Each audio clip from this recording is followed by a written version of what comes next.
नमस्कार।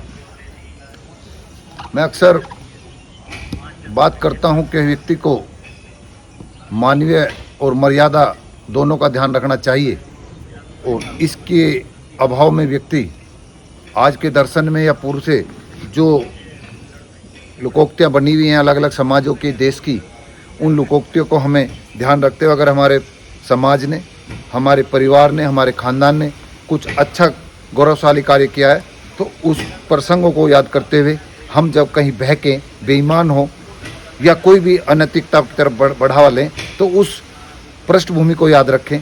अगर आपकी लोकोक्ति में आपके समाज, आपके खानदान, आपके परिवार की सामाजिक पृष्ठभूमि खराब है तो आप इस बात का ध्यान रखें कि मेरे पारिवारिक समाज की पृष्ठभूमि जो खराब है, मैं उसके प्रति गंभीर होते हुए उनको ऐसा सिखा दूं कि इस समाज, इस व्यक्ति, इस परिवार के बच्चे ने वो काम करके दिखाया या ऐसा नैतिक बन करके, मौलिक बन करके दिखाया कि ये उनके उलट जा करके एक उदाहरण पेश कर रहा है। तो ऐसे प्रसंगों के मैं अक्सर चिंतन करता रहता हूँ।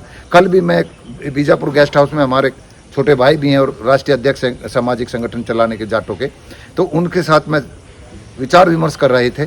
तब मैंने उनको एक प्रसंग सुनाया था कि मैं अपनी बहन के कोठली लेकर के, कोई मैं 6ठी 7वीं में होऊंगा,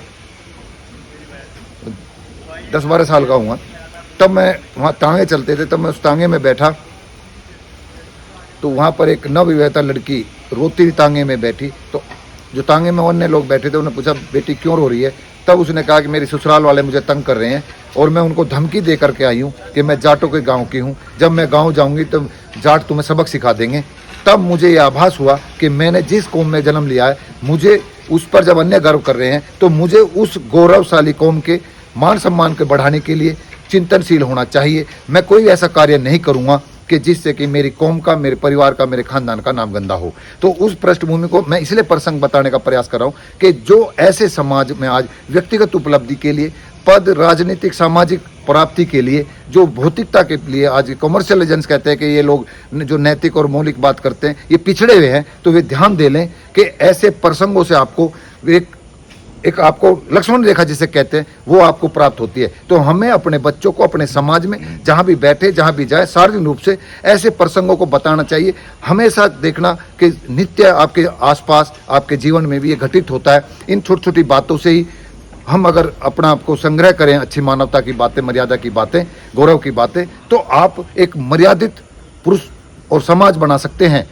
और अगर आप गलत का उदाहरण लेकर के प्रसंग बताएंगे तो आप अपने समाज को, अपने बच्चों को आप एक गलत की तरफ ले जा रहे हैं। इससे सामाजिक, आर्थिक और धार्मिक और राष्ट्रीय पृष्ठभूमि कलंकित होती है।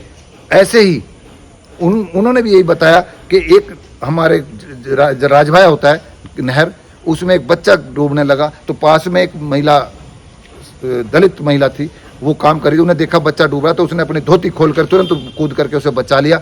तब हमने उनसे कहा कि भाई यार कमाल कर दिया इस लड़की ने, तो बहू ने तो कहना क्यों ना करते कमाल, मैं जाटों के गांव की हूँ। तो वो निम्न कास्ट की होकर के इस कौम पर गौर करी थी, उन्होंने तुरंत ये प्रसंग सुना है। तो ऐसा सार्थक चर्चा करना मैं इसलिए कहता हूँ कि समाज में करनी चाहिए। आज जो संगत है, जो धर्मों में, पाखंड में या भंडारे और इनमें जो आप कथावाचकों से सुनते हैं, उससे कहीं ज़्यादा ये महत्वपूर्ण है। आप ऐसे प्रसंगों को जब देखते हो तो आप समाज में प्रसारित करिए। इससे आपका परिवार, आपका समाज और ये राष्ट्र और संस्कृति गौरवशाली बनेगी। जो बहकते हैं, जो कहते हैं कि नहीं प्रैक्टिकल बनो, उन प्रैक्टिकल वालों से देखो, हर चीज़ लाभ के लिए नहीं होती। कोई आर्थिक लाभ के लिए अनैतिक होने को होशियारी मानते हो तो उन लोगों को आप जलील करिए ऐसा कह करके कि आप अपने गौरव को देखिए।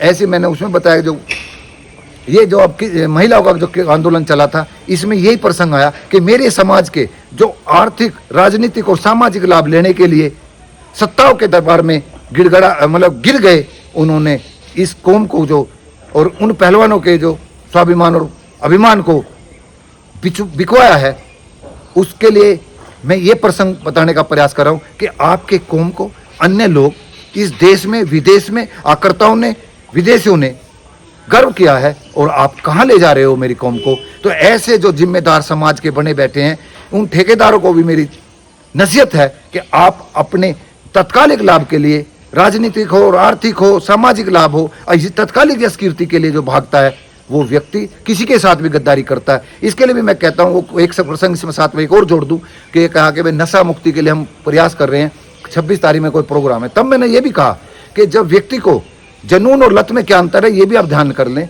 मेरे बेटे ने मुझे बताया था कि जब नित्य कोई लत पड़ जाए, वो कैसी भी हो, वो व्यक्ति को मक्कार और गद्दार बना देती है। उसकी पूर्ति के लिए वो सामाजिक रिश्ते, खून के रिश्ते और राष्ट्र के गरिमा को गिराने में देर नहीं लगाता है। तो लत किसी भी चीज की हो, धन कमाने की हो, पद पाने की हो, यश कीर्ति की हो, वह भी बुरी है।